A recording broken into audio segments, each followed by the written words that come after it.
महाराष्ट्राच्या राजकारणाने आजवर अनेक चढउतार आणि अनपेक्षित वळणे पाहिली आहेत. परंतु आज जी घटना घडली तिने राज्याच्याच नव्हे तर देशाच्या राजकारणात एक अभूतपूर्व खळबळ उडवून दिली आहे. गेल्या अनेक दशकांपासून एकमेकांचे कट्टर राजकीय शत्रू मानले जाणारे आणि शिवसेनेतून बाहेर पडल्यानंतर सातत्याने ठाकरे कुटुंबावर तुटून पडणारे केंद्रीय मंत्री नारायण राणे आज थेट मातोश्री या उद्धव ठाकरे यांच्या निवासस्थानी दाखल झाले. ही केवळ एक साधी भेट नसून महाराष्ट्राच्या सत्तेची समीकरणे पूर्णपणे बदलून टाकणारा एक ऐतिहासिक राजकीय भूकंप ठरला आहे. या घटनेने भारतीय जनता पक्षाला आत्तापर्यंतचा सर्वात मोठा आणि अनपेक्षित धक्का दिला असून दिल्लीपासून गल्लीपर्यंत भाजपच्या गोटात कमालीची अस्वस्थता पसरली आहे. नारायण राणे यांच्या मातोश्रीवारीची ही बातमी वाऱ्यासारखी पसरली आणि त्यासोबतच एका मोठ्या राजकीय स्फोटाची चर्चा सुरू झाली. राणे एकटेच मातोश्रीवर गेले नसून त्यांच्यासोबत भाजपचे तब्बल 22 आमदार उद्धव ठाकरे यांच्या गटात प्रवेश करणार असल्याची विश्वसनीय माहिती समोर येत आहे.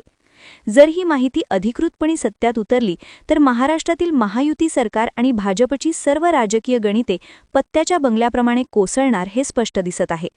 नारायण राणे यांच्यासारखा आक्रमक आणि वजनदार नेता जो भाजपचा कोकणातील मुख्य कणा मानला जातो त्याने अशा प्रकारे अचानक बंडाचे निशाण फडकवत थेट ठाकरेंची साथ देण्याचा निर्णय घेतल्याने राजकीय तज्ज्ञही चक्रावून गेले आहेत. या घडामोडीमुळे भाजपच्या केंद्रीय नेतृत्वाला विशेषतः दिल्लीतील वरिष्ठ नेत्यांना जबरदस्त धक्का बसला असून महाराष्ट्रातील हातातून निसटत चाललेली सत्ता सावरण्यासाठी आता भाजपला मोठी कसरत करावी लागणार आहे. आज मातोश्री बाहेरील वातावरण पूर्णपणे बदललेले पाहायला मिळाले. एकेकाळी ज्या मातोश्रीच्या अंगणातून नारायण राणे यांच्या विरोधात घोषणाबाजी व्हायची तिथेच आज राणे समर्थकांपेक्षाही जास्त शिवसैनिकांचा उत्साह ओसंडून वाहत होता. शिवसेना अजून संपलेली नाही आणि उद्धव ठाकरे पुन्हा एकदा फिनिक्स पक्षाप्रमाणे भरारी घेणार असा स्पष्ट संदेश या एका भेटीतून संपूर्ण महाराष्ट्राला देण्यात आला आहे. शिवसैनिकांमध्ये असलेला जल्लोष, भगवे झेंडे आणि घोषणाबाजीने वांद्रे परिसराचा परिसर दणानून गेला होता. पक्षफुटीच्या संकटानंतर उद्धव ठाकरे एकाकी पडले आहेत असा समज करून घेणाऱ्या विरोधकांसाठी ही चपराक मांडली जात आहे. नारायण राणे यांचे पुनरागमन हे केवळ एका नेत्याचे येणे नसून ती शिवसेनेच्या जुन्या ताकदीची आणि आक्रमकतेची पुनरावृत्ती मानली जात आहे. उद्धव ठाकरे गटासाठी ही घडामोड म्हणजे एक प्रकारे राजकीय संजीवनी ठरली आहे. एकनाथ शिंदे यांच्या बंडानंतर शिवसेनेचे अस्तित्व धोक्यात आले होते. अनेक आमदार आणि खासदार सोडून गेले होते. मात्र आज राणे यांच्या आगमनाने हे सिद्ध झाले आहे की राजकारणात कोणीही कायमचा शत्रू नसतो आणि सत्तेची सूत्रे पुन्हा आपल्या हाती घेण्याची ताकद उद्धव ठाकरे यांच्यात अद्याप कायम आहे. आगामी विधानसभा आणि स्थानिक स्वराज्य संस्थांच्या निवडणुकांच्या पार्श्वभूमीवर 22 आमदारांचे बळ मिळणे म्हणजे ठाकरे गटाला निवडणुकीच्या मैदानात मोठी आघाडी मिळण्यासारखे आहे. यामुळे उद्धव ठाकरे यांची बाजू केवळ मजबूतच झाली नाही तर महाविकास आघाडीतील त्यांचे वजनही प्रचंड वाढले आहे. जुने निष्ठावंत आणि आता परत आलेले राणे समर्थक यामुळे कोकणासह संपूर्ण महाराष्ट्रात शिवसेनेची पकड पुन्हा घट्ट होण्याची शक्यता निर्माण झाली आहे. दुसरीकडे भाजपच्या गोटात या घटनेमुळे अक्षरशः श्मशान शांतता आणि भीतीचे वातावरण आहे. नारायण राणे यांच्यासारखा नेता पक्ष का सोडून गेला याचे आत्मचिंतन करण्याऐवजी सध्या भाजपमध्ये उरलेले आमदार सावरण्यासाठी मोठी धावपळ सुरू झाली आहे. राणेंच्या बंडामुळे भाजपच्या अंतर्गत गोटात असलेली नाराजी आता उघडपणे चव्हाट्यावर आली आहे. केवळ 22 आमदारच नव्हे तर आणखी काही गट फुटण्याच्या तयारीत असल्याच्या अफवांनी भाजप नेत्यांची झोप उडवली आहे.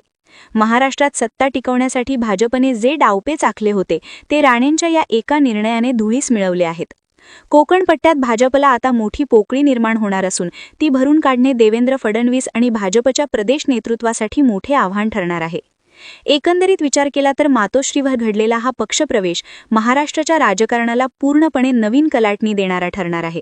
ज्यांनी शिवसेनेला संपवण्याचा विडा उचलला होता त्यांच्याच घरात भगवा फडकल्याने राजकीय वर्तुळात अनेक तर्कवितर्क लढवले जात आहेत. हा भाजपसाठी केवळ पराभव नसून एक मोठा नैतिक धक्काही आहे. तर दुसरीकडे उद्धव ठाकरे यांच्यासाठी हे एका नव्या राजकीय पर्वाचे आगमन मानले जात आहे. पुढील काही तासात जर या 22 आमदारांचा अधिकृत प्रवेश सोहळा पार पडला तर महाराष्ट्राच्या विधानसभेचे चित्र बदलेल आणि कदाचित राज्यात पुन्हा एकदा मोठ्या राजकीय उलाथापलीसह सत्तेचे फेरबदल पाहायला मिळतील.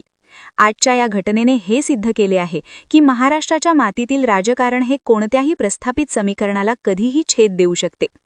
मातोश्रीच्या बाहेरील दृश्य आज डोळ्यांचे पारणे फेडणारे होते. सकाळपासूनच तिथे शिवसैनिकांची अलोट गर्दी जमली होती. भगव्या टोप्या, हातात झेंडे आणि ढोल ताशांच्या गजरात राणेंचे स्वागत करण्यात आले. ज्या राणेंवर एकेकाळी शिवसैनिक तुटून पडायचे, आज त्यांनाच आमचा जुना ढाण्या वाघ परत आला असे म्हणत शिवसैनिकांनी खांद्यावर घेतले. उद्धव ठाकरेंनी स्वतः घराबाहेर येऊन नारायण राणे यांचे स्वागत केले. हे दृश्य पाहताना उपस्थित अनेकांच्या डोळ्यात पाणी आले. हा केवळ दोन नेत्यांचा मिलाप नव्हता, तर विखुरलेली शिवसेना पुन्हा एकवटत असल्याचा तो संकेत होता. ठाकरे संपले असे म्हणणाऱ्या विरोधकांसाठी ही एक मोठी चपराक ठरली असून उद्धव ठाकरेंनी शांत राहून किती मोठा डाव खेळला आहे याची प्रचिती आज सर्वांना आली.